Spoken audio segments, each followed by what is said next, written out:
Medical college జీవోలు ఇచ్చి పోయింది అధ్యక్ష. 8 మెడికల్ కాలేజీలకు అడ్మిషన్లు కూడా ఇయ్యలే all India medical council. Damodara Rajanarasimha గారు మా అధికారులు పోయి ఢిల్లీలో కూర్చొని ఆ 8 మెడికల్ కాలేజీలకు అన్ని రకాలుగా రేషనలైజ్ చేసి కేంద్రం నుంచి అనుమతులు తీసుకొచ్చినాం అధ్యక్ష. ఎంతసేపు ఉన్న కేంద్రం మెడికల్ కాలేజీలు ఇయ్యలే అంటే నువ్వు అసలు లెటరే పెట్టలే, నువ్వు అడగనే లేదు. నీ తెలంగాణ రాష్ట్రానికి మెడికల్ కాలేజీలు కావాలని నువ్వు అడగనే లేదు. నువ్వు చేసిన తప్పిదాలను కప్పిపుచ్చుకోవడానికి మంది మీద నెట్టేసి ఒకటి కేంద్రం మీద, ఒకటి ప్రతిపక్షం మీద, ఒకటి పాలకపక్షం మీద, ఒకటి కాంగ్రెస్ పార్టీ మీద, ఊరి మీద, అందరి మీద నెట్టేసి నీ పాపాలన్నీ కడుక్కోవాలనుకుంటే రికార్డులు అక్కడ ఉంటాయి కదా అధ్యక్ష. ఉన్న వరంగల్ కానీ, లేకపోతే అల్వాల్ కానీ, లేకపోతే ఎల్బీ నగర్ కానీ, లేకపోతే నిమ్స్ కానీ మొదలు పెట్టించినావు, కాంట్రాక్టులు ఇచ్చినావు, కమిషన్లు తీసుకున్నావు, పోయినావు.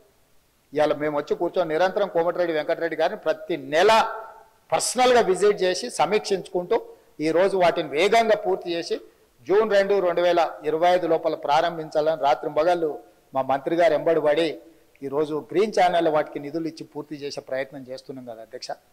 ఇవన్నీ కనిపిస్తలేవా? వైద్యం పట్ల మాకున్న చిత్తశుద్ధి. ఎక్కడైనా చిన్న సంఘటన జరిగితే దాన్ని తీసుకొని చిలువలు పలువలు చేసి దాన్నే మొత్తం ప్రచారం చేసి మొత్తం వ్యవస్థ కుప్పగూలిందని అంటే అందులో సమస్యలు లేవనెత్తుతున్నట్టు కనిపిస్తలేదు అధ్యక్ష. వాళ్ళ పైశాచిక ఆనందంగా అనిపిస్తుంది, సంతోషంతో గంతులేస్తున్నట్టు కనిపిస్తున్నారు అధ్యక్ష. సమస్యలు లేవనెత్తుతే ఇప్పుడు కమ్యూనిస్టు సోదరులు ఉన్నారు, ఎక్కడైనా ఏదైనా సంఘటన చేస్తే సమస్యలు లేవనెత్తే దానికోసం నిరసన చేస్తే దానికోసం వీధుల్లోకి వస్తారు. వాళ్ళు చెప్తే ఏదంటే మేము సావధానంగా దాన్ని అరే ఒక ఇష్యూని రేజ్ చేస్తున్నారు, దీన్ని మనం అటెన్షన్తో ఉండాలి అని అధికారులకు అందరూ సూచన. మీదెక్కడ అధ్యక్ష? మీరు అదొదిలేసి పైశాచిక ఆనందం ఏంది అధ్యక్ష? అసలు తాండవం చేస్తుంటారు అధ్యక్ష. ఎక్కడైనా పొద్దున లేవగానే టీవీ బ్రేకింగ్ చూసినా, పేపర్ తీసినా, ఎవరైనా చచ్చిపోయి అనగానే కుటుంబం అంతా తలుపులు మూసుకొని గంతులు వేస్తారు. ఇది ఎక్కడి పైశాచిక ఆనందం అధ్యక్ష? ట్విట్టర్ చూడండి మీరు. అదేవిధంగా అధ్యక్ష ఇన్ఫ్రాస్ట్రక్చర్, నూతనంగా తెలంగాణ రాష్ట్రానికి ఒక గొప్ప ఇన్ఫ్రాస్ట్రక్చర్ ఉండాలి. హైదరాబాద్ నగరం అంతర్జాతీయ నగరం కావాలి, ప్రపంచ దేశాలతో పోటీ పడాలి. పక్కనున్న బెంగళూరు, ముంబయో, లేకపోతే చెన్నైయో, లేకపోతే ఢిల్లీ కాదు, న్యూయార్క్, టోక్యో, సియోల్ లాంటి నగరాలతో పోటీ పడాలని ఈరోజు మన వల్ల మనం చేసి కేంద్ర ప్రభుత్వం సహకారం తీసుకోవాలని మా ప్రభుత్వం చేస్తుంది. నిన్న మన ఆయన పదే ఢిల్లీ పోతున్నాడు అనేది అన్నాడు అధ్యక్ష. లిస్ట్ కూడా చెప్పదలుచుకున్నాను. నేను ఢిల్లీకి ఏమైనా గోటీలు ఆడుకోనికి పోతున్నా అధ్యక్ష. నేనేమన్నా 32 సార్లు పోయినా అధ్యక్ష ఢిల్లీకి, ఒక్కసారి కాదు. భవిష్యత్తులో ఇంకా 300 సార్లు అయినా పోతాం అధ్యక్ష. ఈ 15 నెలల్లో నేను 32 సార్లు ఢిల్లీకి పోయినా. 32 సార్లలో 3 సార్లు ప్రధానమంత్రిని కలిసిన, మిగతా అందరు కేంద్ర మంత్రులను కలిసిన, ఇంక్లూడింగ్ కిషన్ రెడ్డితో సహా, బండి సంజయ్తో సహా ప్రతి ఒక్కరిని కేంద్ర మంత్రులను కలిసినాం. అసలు కేంద్ర రాష్ట్ర ప్రభుత్వాల యొక్క సత్సంబంధాలు రాజ్యాంగంలో పొందుపరిచిన విధానాలను వీళ్ళు మర్చిపోతే అధ్యక్ష.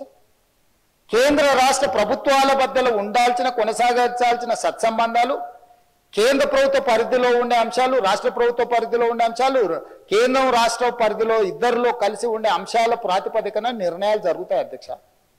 అనుమతులు ఇవ్వాలి, నిధులు ఇవ్వాలి, దానికి సంబంధించిన విషయాలను మనం కేంద్రానికి విడమర్చి చెప్పాలి. ఈ రోజు నేను ఢిల్లీకి వెళ్ళినప్పుడల్లా ఢిల్లీకి పోయినా కలిసిన నరేంద్ర మోడీ గారిని, దేశ ప్రధానమంత్రి. ఈ దేశ ప్రధానమంత్రిని గౌరవించే సంస్కృతి నాకున్నది, మీకు లేకపోవచ్చు. మీరు కేసుల కోసమే చీకట్లో గెలుచుకుంటూ ఉండొచ్చు. మీరు మీ సంపాదనను కాపాడుకోవడానికి మీరు ఎవరైనా కాళ్ళు పట్టుకోవచ్చు. నాకే ఉంది, బాజాప్తా గెలిచిన బడేబాయ్ అన్నాడు. Yes, on the floor, on record. నేను మళ్ళీ ఒక్కసారి చెప్పదలుచుకుని, దేశ ప్రధానమంత్రి ఏ రాష్ట్ర ముఖ్యమంత్రికైనా పెద్దన్న లాంటి వాడే. రాష్ట్రాల ముఖ్యమంత్రులు, రాష్ట్రాల కూడికనే కేంద్రము. రాష్ట్రాలలో ఉండే ముఖ్యమంత్రులకు ప్రధానమంత్రి పెద్దన్న లాంటి వాడు. ప్రధానమంత్రి తీసుకునే నిర్ణయాలు, కేంద్ర మంత్రివర్గం తీసుకునే నిర్ణయాలకు రాష్ట్రాల అభివృద్ధి కోసం ఉపయోగపడుతుంది. ఇందులో రాజకీయం ఏముంది అధ్యక్ష? రాజకీయాలు వచ్చినప్పుడు ఆయన భారతీయ జనతా పార్టీ నాయకుడు, నేను కాంగ్రెస్ పార్టీ నాయకుడిని. నా పార్టీ ప్లాట్ఫామ్ మీదకి వచ్చినప్పుడు నా పార్టీ విధానం మాట్లాడతా. ప్రభుత్వం వచ్చినప్పుడు కేంద్ర ప్రభుత్వం తీసుకోవాల్సిన సహకారం తీసుకుంటా. వెళ్ళినప్పుడు శంకర్ వచ్చిండు మిత్రుడు కొన్నిసార్లు. రేపు వెళ్ళాలి చూస్తే మహేశ్వర్ రెడ్డి గారిని అయినా తీసుకొని వెళ్తా. ఒకవేళ వాళ్ళకి పరిచయాలు ఉన్నాయి, దానివల్ల తెలంగాణ రాష్ట్రానికి ఉపయోగపడతాను. కిషన్ రెడ్డి గారిని 4 సార్లు కలిసినాం, మాట్లాడినాం, 5 సార్లు మాట్లాడినాం. నాకేముంది అధ్యక్ష? ప్రజలు నిర్మలా సీతారామన్ గారిని, లేకపోతే అమిత్ షా గారిని, అందరినీ కలిసిన అధ్యక్ష. నేను కలవని మంత్రి ఎవరైనా కేంద్రంలో ఉన్నాడా? ఈ తెలంగాణ రాష్ట్రానికి సాధించుకోవాల్సిన అనుమతుల విషయంలో, నిధుల విషయంలో కేంద్రంలో ఉన్న ప్రతి ఒక్కరిని కలిసిన, ప్రధానమంత్రి గారిని కలిసి నివేదిక ఇచ్చి అక్కడి నుంచి మంత్రులకు పంపించి మంత్రులతోని ఫాలో అప్ చేసి నేను ఒక ఐఏఎస్ ఆఫీసర్ కంటే ఎక్కువ, ఒక క్లర్క్ కంటే ఎక్కువ ప్రతి టేబుల్ దగ్గరకు పోయి తెలంగాణ రాష్ట్రానికి కావాల్సిన వాటి కోసం నేను ప్రయత్నం చేసిన అధ్యక్ష. తప్ప నేను పోయి వచ్చినందుకు నేను సాధించింది వరంగల్ ఎయిర్పోర్ట్ నేను తెచ్చింది కాదు అధ్యక్ష. రీజనల్ రింగ్ రోడ్డు నార్త్ ఉత్తర భాగం టెండర్లకు వచ్చింది నా వల్ల కాదు అధ్యక్ష. 4,000 కోట్ల ప్రపంచ బ్యాంక్ హెల్త్ ప్రాజెక్టు అప్రూవల్ తీసుకొచ్చింది నేను కాదు అధ్యక్ష. డిఫెన్స్ ల్యాండ్స్ ఎక్స్చేంజ్ కంటోన్మెంట్ లో రాజశేఖర రెడ్డి గారు ఉన్నప్పుడు, మన్మోహన్ సింగ్ గారు ఉన్నప్పటి నుంచి 20 ఏళ్ళ నుంచి మొదలు పెడితే ఈ రోజు వరకు కంటోన్మెంట్ లో డిఫెన్స్ ల్యాండ్స్ రాలేదు అధ్యక్ష. వీళ్ళు 10 ఏళ్ళు కూడా వేయలేకపోయారు అధ్యక్ష. నేను పోయి ఢిల్లీకి పోయి నరేంద్ర మోడీ గారిని కలిసి, రాజ్నాథ్ సింగ్ గారిని కలిసి ఉత్తర తెలంగాణ మొత్తం అక్కడికి వస్తేనే బాటిల్ నెక్ అవుతుంది. రాజీవ్ రహదారి నుంచి మొదలు పెడితే అక్కడి నుంచి వస్తే ట్రాఫిక్ అంతా అక్కడ జామ్ అవుతుంది, మీరు ఇవ్వాల్సిందే అనుమతి అని వాళ్ళని అడిగితే రాజ్నాథ్ సింగ్ గారు పెద్ద మనసు చేసుకొని 160 ఎకరాల రక్షణ శాఖకు సంబంధించిన భూ బదలాయింపు తెలంగాణ రాష్ట్రానికి చేసిండు. చేసినప్పుడు నేను అభినందించొద్దు అధ్యక్ష రాజ్నాథ్ సింగ్ గారిని? తప్పేముంది అధ్యక్ష? తెలంగాణ రాష్ట్ర ప్రయోజనాల కోసం, అభివృద్ధి కోసం ఒక మంత్రి సహకరించినప్పుడు ఆ మంత్రి మాకు సహకరించిందని చెప్పడానికి బేసిజాలు ఎందుకు అధ్యక్ష? విధానపరమైన అంశాలలో మాకు వేరే అభిప్రాయం ఉండొచ్చు, కానీ అభివృద్ధికి వచ్చినప్పుడు తెలంగాణకు సహకరించిన వాళ్ళను మనం ఎందుకు అభినందించొద్దు అధ్యక్ష? ఈరోజు డిఫెన్స్ ల్యాండ్స్ సాధిస్తే ఆయన ఎప్పుడో 2015-16లో పోయి కాగితం ఇచ్చి వచ్చినా దాని ట్విట్టర్లో పెడతాడు. అసలు కొంచెమన్నా అదేదో మా ఆది శ్రీనివాస్ అన్నది ఉండాలి కదా అధ్యక్ష. అరే నేను పోయి కూర్చొని మంత్రులను కలిసి, అధికారులను పిలిచి, ఆయన పాపం పెద్ద మంచి రాజ్నాథ్ సింగ్ గారు అందరిని పిలిచి సమీక్ష చేసి, అరే యంగ్ చీఫ్ మినిస్టర్ వచ్చిండే మనం చేయాలి, తెలంగాణకు మనం చేయాల్సిన అవసరం కూడా ఉందని ఆయన పిలిచి ఇస్తే దాన్ని తప్పుపడతారు రాజ్నాథ్ సింగ్ గారిని కలిసిన. అదేవిధంగా Indian Institute of Handloom Technology Piyush గోయల్ని కలిసి 10 ఏళ్ళు మీరు దేలేంది, ఆంధ్రప్రదేశ్లో నెల్లూరు దగ్గర ఉంది అధ్యక్ష Indian Institute of Handloom technology. చూడడానికి ఇక్కడ చదువుకోవాలంటే నెల్లూరు పోవాలి. నేను వెళ్ళి పీయూష్ గోయల్ని కలిసి నేను సాధించుకొని వచ్చిన అధ్యక్ష. దానికి కొండా లక్ష్మణ్ బాపూజీ పేరు పెట్టిన. అదేవిధంగా పిఎం మిత్ర పార్క్ వరంగల్ ఏదైతే టెక్స్టైల్ పార్క్ ఉందో దాని పెండింగ్ నిధులు ఉంటే సాధించుకొని వచ్చిన. నిమ్స్ జైరాబాద్కి 1,200 కోట్లు ప్రాజెక్ట్ అప్రూవల్ కాదు 1,200 కోట్లు తీసుకొచ్చిన అధ్యక్ష. అదేవిధంగా కాచిపేట రైల్వే కోచ్ ఫ్యాక్టరీ 2014లో పునర్విభజన చట్టంలో పొందుపరిచిన రైల్వే కోచ్ ఫ్యాక్టరీ 10 ఏళ్ళు నువ్వు సాధించకపోతే పల్లికలు ఇచ్చుకుంటే కూర్చుంటే ఢిల్లీకి వెళ్ళి అశ్విని వైష్ణవ్తో నేను మాట్లాడి ఈరోజు రైల్వే కోచ్ ఫ్యాక్టరీని కేంద్ర ప్రభుత్వం నుంచి మనం సాధించుకున్నాం అధ్యక్ష. ఇవాళ మెట్రో రైల్ ఎక్స్టెన్షన్ మీద మనము కేంద్ర ప్రభుత్వాన్ని సంప్రదిస్తున్నాం. Regional ring road southern part కు మనం అడుగుతున్నాం. మూసీ నది పరివాహక ప్రాంతంలో నిధుల కోసం ఈరోజు కేంద్ర ప్రభుత్వాన్ని పదే సంప్రదిస్తున్నాం.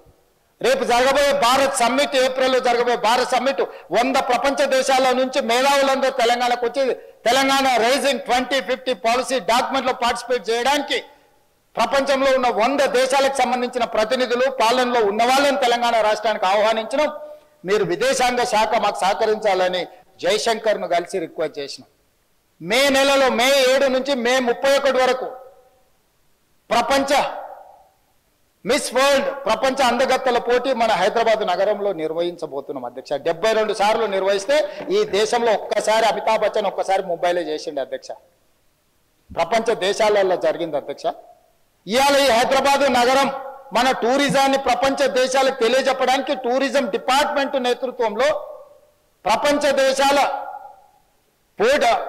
అందగత్తెల పోటీలు ఇవాళ హైదరాబాద్ నగరంలో మనం తీసుకొచ్చినాం అధ్యక్ష. మిస్ వరల్డ్ మే 7 నుంచి మే 31 వరకు హైదరాబాద్ నగరంలో జరగబోతుంది. 140 దేశాలకు సంబంధించిన ప్రతినిధులు 3000 టీవీ ఛానల్స్, మీడియా ఛానల్స్ ఇవాళ నెల రోజులు తెలంగాణ రాష్ట్రంలో ఉండబోతున్నాయి అధ్యక్ష. వాటికి సంబంధించిన క్లియరెన్స్లు గవర్నమెంట్ ఆఫ్ ఇండియా నుంచి తీసుకోవడానికి ఎక్కడ ఇబ్బంది జరగొద్దు అని చెప్పి జయశంకర్ గారిని కలిసిన అధ్యక్ష. స్టేట్ ఇంట్రెస్ట్ లో నేను ఢిల్లీకి వెళ్తే నేను ఇంకోసారి లెక్క చెప్తా అధ్యక్ష. నేను ఎప్పుడు అయినా కమర్షియల్ ఫ్లైట్ లో 1-2 సార్లు ఏమైనా చార్టర్ ఫ్లైట్ లో పోయినేమో, ఎప్పుడు అయినా సామాన్యులతో పాటు కమర్షియల్ ఫ్లైట్ లో మామూలు టికెట్ కొనుక్కొని పోయినా అధ్యక్ష. ఎన్నిసార్లు నేను మీలాగా దుబారా చేయలే. ఏడికి పోయినా దేవుడికి మొక్కుతే గవర్నమెంట్ పైసలు ఇస్తాం, మొక్కుడేమో ఈయన పైసలేమో గవర్నమెంట్వి. కిలోల కొద్ది బంగారము మొక్కు ఏదైనా ఉంటే వ్యక్తిగతం అధ్యక్ష.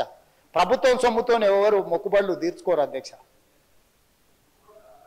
ఏడికి పోయినా ఆయన చార్టర్ ఫ్లైట్లలో పోయి నేనేమన్నా అట్లా దుబారా చేసిన అధ్యక్ష లెక్క తీస్తాం, దాన్ని కూడా లెక్క తీస్తాం. మీరెన్నిసార్లు పోయారు, ఎక్కడెక్కడికి పోయారు, నేను ఎక్కడికి పోయినా, నేను పోయినప్పుడల్లా ఏం సాధించుకొని వచ్చినా, ఏం తెచ్చినా. మీ కడుపమంటే ఏందో నాకు అర్థం కావట్లేదు అధ్యక్ష. కేంద్ర ప్రభుత్వంతో సత్సంబంధాలు ఉండి మోడీ గారితో నవ్వుకుంటే ఫోటో దిగితే చూసినావా మోడీతో ఫోటో దిగిందని. అంటే ఆయన ప్రధానమంత్రి, సహకారం అడుగుతున్నాం మనము ముఖ్యమంత్రిగా. రాని విషయాలు ఏమన్నా ఉంటే మనం పోరాడుతున్నాము, పోరాటంలో ఏమన్నా వెనకాడి చేసినామా?